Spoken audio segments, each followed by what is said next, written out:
ناظرین، 1517 سنی عیسوی سے پہلے تک حجاز مقدس مملوک سلطنت کے زیر اثر تھا، مگر 22 جنوری 1517 سنی عیسوی کے بعد مکہ اور مدینہ سلطنت عثمانیہ کا حصہ بن گئے۔ یہ سب کیسے ہوا؟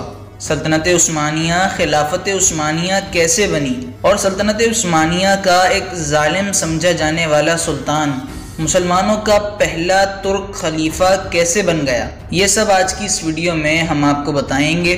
لیکن ویڈیو میں آگے بڑھنے سے پہلے اگر آپ نے ابھی تک ہمارے اس channel History and Info World کو سبسکرائب نہ کیا ہو تو ضرور سبسکرائب کر لیجئے اور بیل آئیکن پر بھی ضرور کلک کر دیجئے۔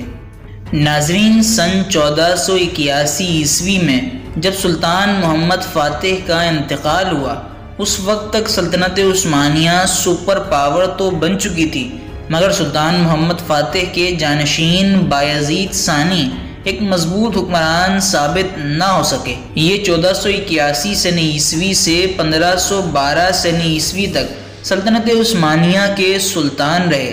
اسی دور میں ترک سلطنت عثمانیہ کی ایرانی صفوی سلطنت سے دشمنی کا آغاز ہوا۔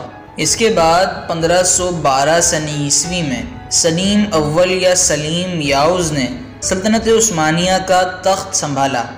قانون کے مطابق انہوں نے تخت سنبھالتے ہی اپنے تمام بھائیوں اور بھتیجوں کو قتل کروا دیا۔ ناظرین، یہ سلطنت عثمانیہ کا وہ پہلا سلطان تھا جس نے مغرب کے بجائے مشرق یعنی ایران کی صفوی سلطنت اور مصر کی مملوک سلطنت پر حملے کیے، یہاں تک کہ مملوکوں کو جنگوں میں شکستیں دے کر شام، فلسطین اور مصر پر قبضہ کر لیا۔ مملوکوں کی اس شکست سے حجاز اور اس میں واقع مکہ و مدینہ کے مقدس شہر بھی عثمانی سلطنت کے زیر اثر آ گئے، اور جب سلطان سلیم نے قاہرہ پر حملہ کیا تو شہری آبادیوں پر بھی اس قدر گولہ باری کی کہ قریب تھا کہ قاہرہ کا یہ تاریخی شہر کھنڈر میں تبدیل ہو جاتا، مگر مملوک سپاہی عام معافی کے وعدے پر ہتھیار ڈالنے کے لیے راضی ہو گئے اور انہوں نے ہتھیار ڈال بھی دیے، مگر سلطان سلیم نے وعدہ خلافی کی اور ایک ایک مملوک سپاہی کے ساتھ ساتھ ہزاروں عام شہریوں کو بھی موت کے گھاٹ اتار دیا۔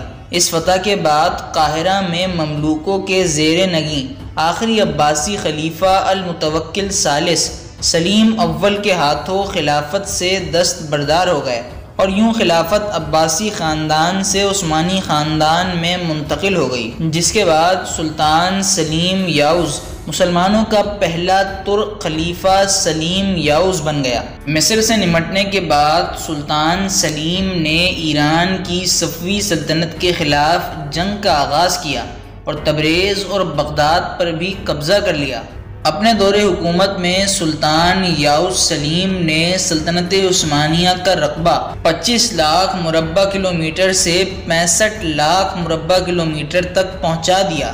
مصر کی مہم سے واپسی کے بعد سلطان سلیم نے جزیرہ رہوڈس پر چڑھائی کی تیاریاں شروع کی، تاہم اس دوران میں وہ بیمار پڑ گئے اور 9 سال تک پایہ تخت سنبھالنے کے بعد 1520 سنی عیسوی میں 54 سال کی عمر میں وہ انتقال کر گئے، مگر اپنے انتقال سے قبل وہ سلطنت عثمانیہ میں پرنٹر سے کتابیں چھاپنے پر پابندی لگا چکے تھے، جس نے بعد میں عثمانیوں کو تعلیم و ترقی میں یورپ سے پیچھے کرنے میں ایک اہم کردار ادا کیا۔ ناظرین، اسی کے ساتھ ہماری آج کی اس ویڈیو کا اختتام ہوتا ہے۔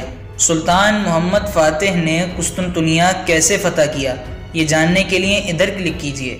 اور کیا 2023 کے بعد سلطنت عثمانیہ دوبارہ قائم ہو جائے گی، یہ جاننے کے لیے ادھر کلک کیجیے۔ ویڈیو کو لائک اور چینل کو سبسکرائب ضرور کر لیجیے گا۔ اگلی ویڈیو میں ملاقات ہوگی، تب تک کے لیے اجازت دیجیے۔ اللہ حافظ۔